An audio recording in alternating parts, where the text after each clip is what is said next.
Hi, I'm Gary White for Central Kentucky Television. I'm here with Rick Burry, and we're out at the Bourbon City Barbecue. And 2013 looks like a great crowd out here. Yeah, we've had a real good crowd so far. Now it's crunch time here for the cookers, so they're turning to meat. They got one more category to go in at 2 o'clock, so then their day's over. Then the rest of ours is still beginning because we got a lot of judging to do yet. Yes, so how many teams do we have here on hand? 53. That's fantastic. Yeah, last year we had 24, and we're up to 53 this time. This is our first year for pro teams. We had 32 pros and 21 backyards. So I think moving to June was a good idea. Yes, it was. It worked out better for everybody because we were, like I said, we were at Labor Day weekend, and there was a lot of festivals going on at a time. And meeting with city officials and our tourist department, they thought June would be better, and so they were right. I mean, it turned out great for everybody. A lot of cookers liked the date because a lot of them had open dates here. We're a stepping stone because there's a cook-off next week in Lexington. There's one in Jeffersonville, Indiana. So we're a stepping stone to get them come from one to the other. This is why we've got cookers coming in from all the way from Marietta, Georgia here. So now we're the stepping stone. They're coming to here, and then some of them are going to Lexington, and some of them are going to Jeffersonville, Indiana next week. So we're the stepping stone. And as we said before, this is part of the Jim Beam's cycle that's going on, right? Grass barbecue circuit here. Some of the teams here that they have to compete 4 out of 6 contests in the state of Kentucky to be eligible for that prize that Jim Beam sponsors at the end of the year.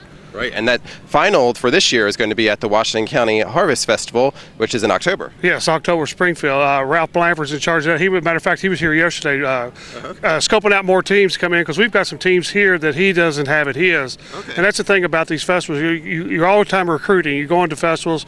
It's one of these things that, it's a family affair. You go to their festival, they come to you, they try to help you. These cookers here, I've never met a lot of them, but a lot of them I have. And they all said they're coming back next year. And that's a big plus for us. That's great. So this is the 3rd year for the festival. It kicked off on Thursday night. You actually had a cooking demonstration, right? Yeah, we had a cooking demo here by Kick-Ass Barbecue out of E-Town. Ernest Emig, he was a teacher here. We sold out. This is our 2nd year, and we've sold out both nights every time we've had it. So that's fantastic.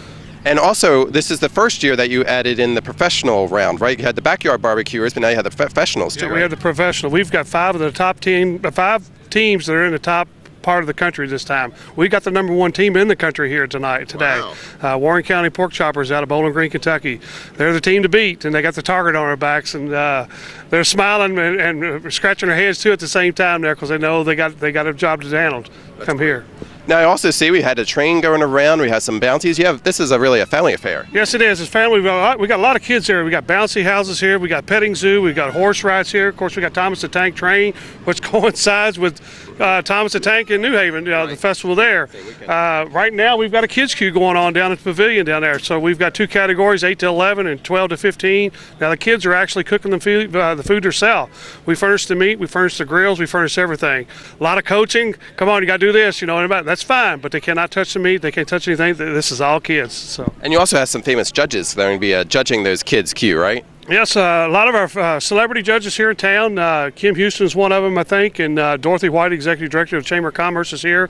I'm not for sure who all is down there. So check it out. And you'll have to. I mean, yes. Tell everybody else to come on out and check everything out too. So we've got a lot of stuff here. We've got a lot of free flour here. One of our sponsors, King Arthur Flour, they're giving away 5-pound bags of free flour to come out. Anybody who wants it, it's all free here if they take it. So it's just part of a sponsorship that they wanted us to do. So.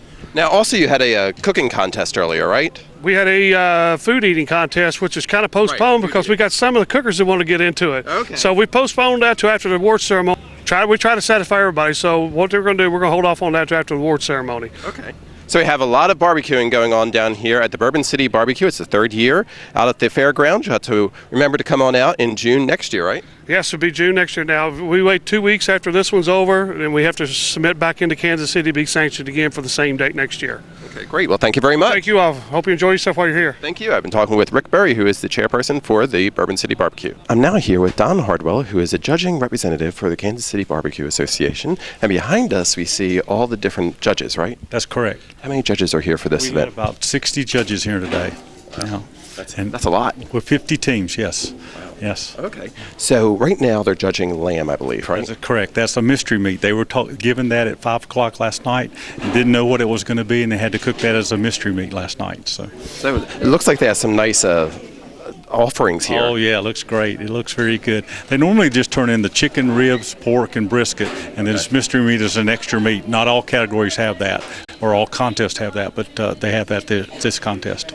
So all the judges here have been trained, correct? That's correct. We go through a training process with the organization. We call them certified barbecue judges, and they go through about a 4 to 5 hour course to be trained, and then they work on getting. The more times they judge, the more they get. Like 30 judging, they can be a master judge, and so we do that things for them that way. But they go through a course to be trained, so they know what to do and what to look for in the products for us, for our rules and regulations. So that'd be for the 4 meats, right? For the 4 meats, that's correct. Now, yes. what are they looking for? I noticed there was presentation, smell, taste, everything. We always look for appearance, taste, and tenderness. So they look for appearance first, and they judge from 9 being excellent, not perfect, but excellent, to 2 being inedible. They can't put a 1 down, and 1's a disqualification. Only myself or my wife can disqualify something, but we don't go with a 10. 180 is a perfect score. Like bowling is, and for bowling is 300. For us, 180 is a perfect score. So they're shooting for 180s is what they're looking for out here. Okay, fantastic. So have you seen many so far today? Have you noticed? We haven't got any 180s today, but we're getting close. We've got a lot of 8s and 9s and a lot of 9s, so it looks really good, and a lot of good products been turned in today. That's fantastic. Very good. Now with the lamb, I noticed there is something they said too, that this is a garnish free, or you can do whatever you want with the garnish. With KCBS, we have certain rules with garnish. They're not allowed to use kale or anything. There's certain greenery they can use and certain greenery they can't use. But with this open meat, they can use anything they want to. They can put watermelons, they can put radishes, they can put anything, tomatoes, whatever they want to put in it, the box they can put in the box with the meat. Because I saw somewhere on kebabs too, so that was kind of... Well, the backyarders are doing kebabs, and the pros are doing, they gave them a lamb shank, I think, they gave them to do. So. Okay. So for the backyards and the pros, is the judging the same criteria? It's the same criteria at this contest. It's not always at the same contest, but at different contests they do different things. But at this contest, they're always they're exactly the same. The pros, and we keep them together on the same table. All the backyarders are judged together with all the pros, but against the pros. The pros are at one table, the backyarders are at one table, but then we intermix them between the judges. So some judges judge some backyarders and some pros. So if you're interested in being a judger with the Kansas City Barbecue Society, how can they do that? kcbs.us, not .com. You go on there and you can look for places that are having judging classes and contests. So if you just want to come out to a contest, there's every Saturday we've got one. All right, and I know last 2 years I believe they did have a class here in Bardstown with this, yes. So you can watch for that too, right? Yes, absolutely. They have a class usually about a month before we have the contest here in Bardstown. Okay, fantastic. Thank you very much. Thank you. All right, this has been Gary White for Central Kentucky Television.